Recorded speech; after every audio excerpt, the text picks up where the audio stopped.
passionate about India's economic and educational development because they're so intertwined.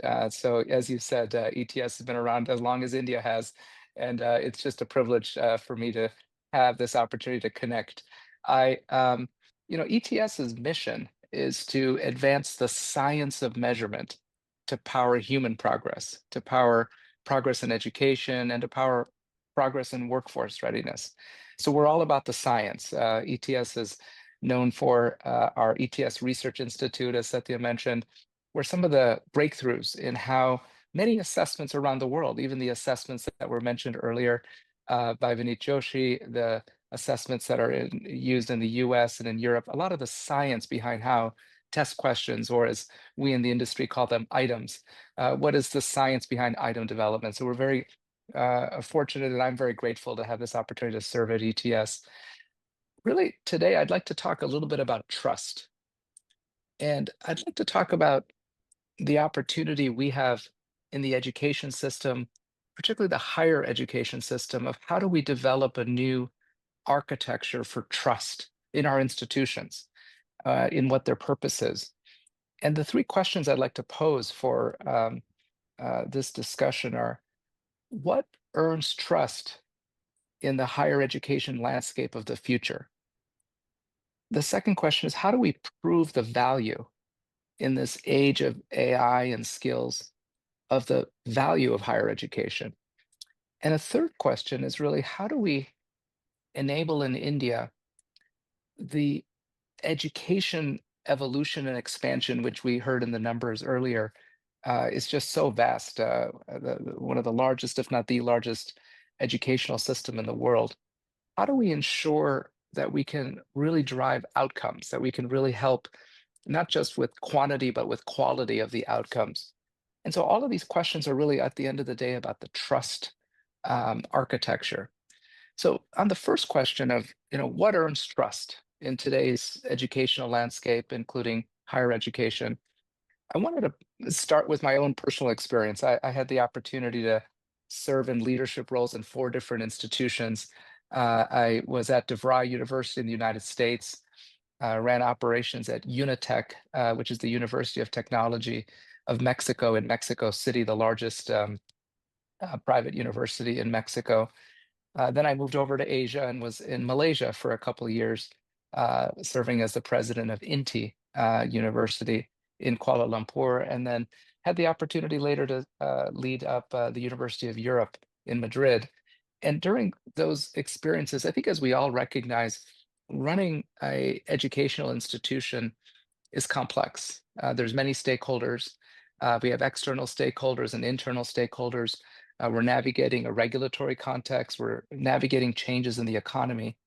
And so as we're navigating through all that as leaders, we're continuously faced with this question of how do we keep everybody moving along on that spirit of education and really building confidence in the system.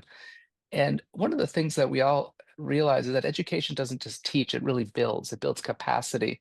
I think Mr. Subramanian put it best when he talked about learning to learn. And so much of education is not just the content, but that ability to constantly learn, to have that beginner's mind, if you will, that we're constantly curious and getting that, if you will, hit of dopamine with learning, right? That sort of stimulation that comes from learning something new.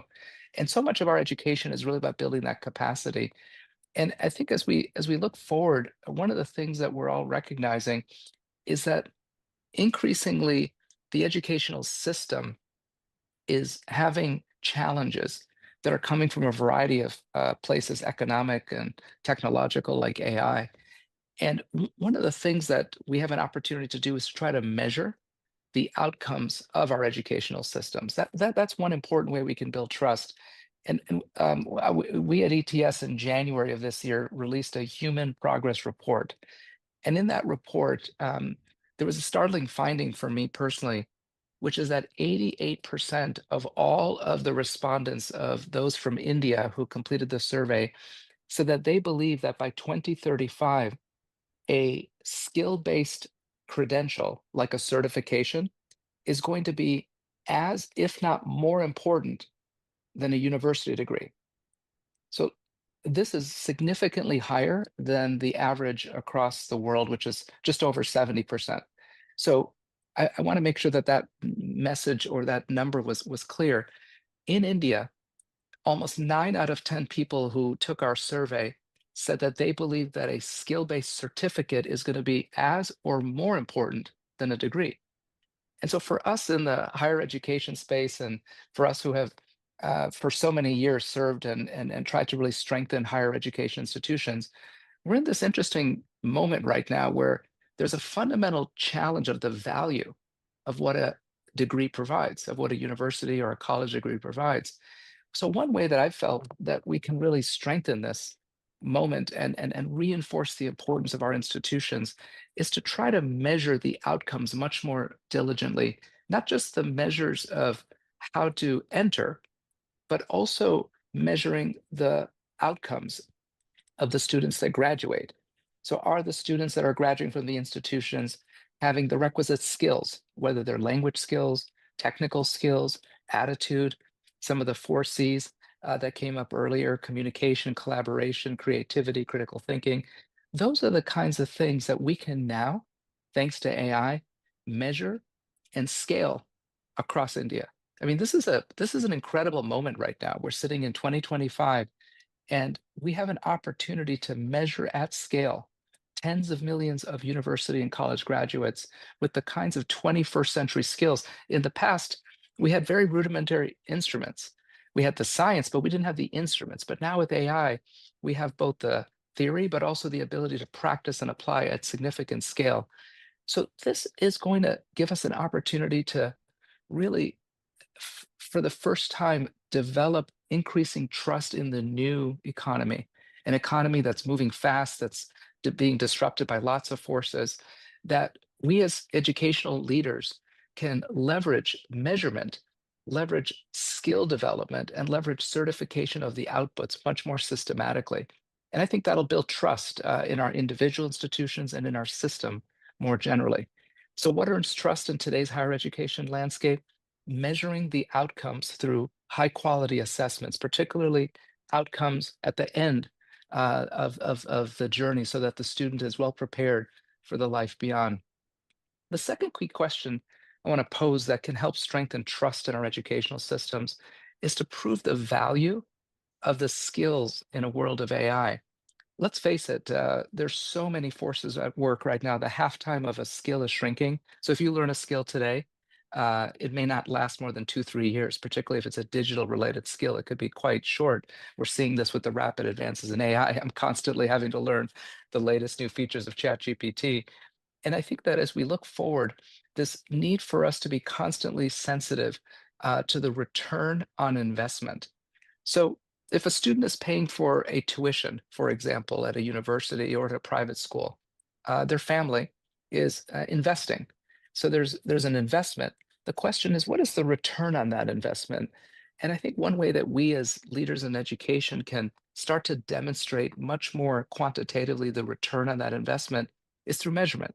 We can demonstrate that there's actual skills. It's not just a piece of paper that says I received a diploma from this fine university or this fine school, but that I've actually developed some hard, tangible skills. So in the United States, we're very fortunate at ETS to be working with many universities over this past year. Just a few months ago, I had the privilege to announce a new partnership between ETS and California State University, which is the largest university in the United States by students. Almost 500,000 students are in the CSU system in California. And what we're doing is we're developing a framework where students are constantly getting assessed for career readiness. We talked earlier about readiness, the readiness framework.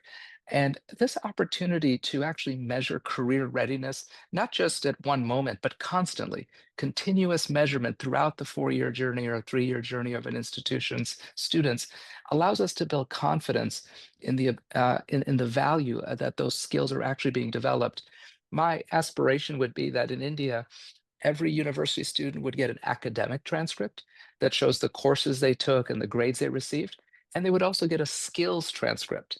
Imagine that, a skills transcript where every student's collaboration, communication, critical thinking is being measured year over year over year so that the accumulation actually gives much more confidence, much more trust, and another way to measure the return on investment that builds confidence in parents and in employers that the university is really measuring the kinds of work-ready skills that individuals care about. And so on that second question of how do you prove the value or the return on investment of higher education to build trust, it comes down to being able to measure those kinds of skills that employers are really focusing on. And I think we have long in higher ed relied too much on the trust that we had simply by getting a university degree. You're ready for a job. But now it's becoming much more nuanced. And so that opportunity for us as leaders to step up and really strengthen, really provide further support of our institution through this kind of certification model. So finally, how does this all apply in the Indian context? I have had the wonderful opportunity to spend time. I've served on the boards of Indian higher education institutions and in others, and I am just so inspired by the potential we're seeing right now. There's so much opportunity with the incredible ambition to achieve $30 trillion GDP, to be the one of the largest economies in the world, and that economic growth is going to be requiring a requisite proactive advancement of human capital. One of the things that I think can really help with that is we as educational leaders can do diagnostics of what really are the skills that students are receiving at the end.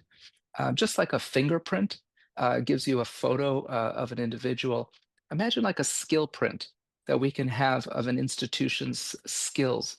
What are the skills of the faculty? What are the skills of the students that are graduating?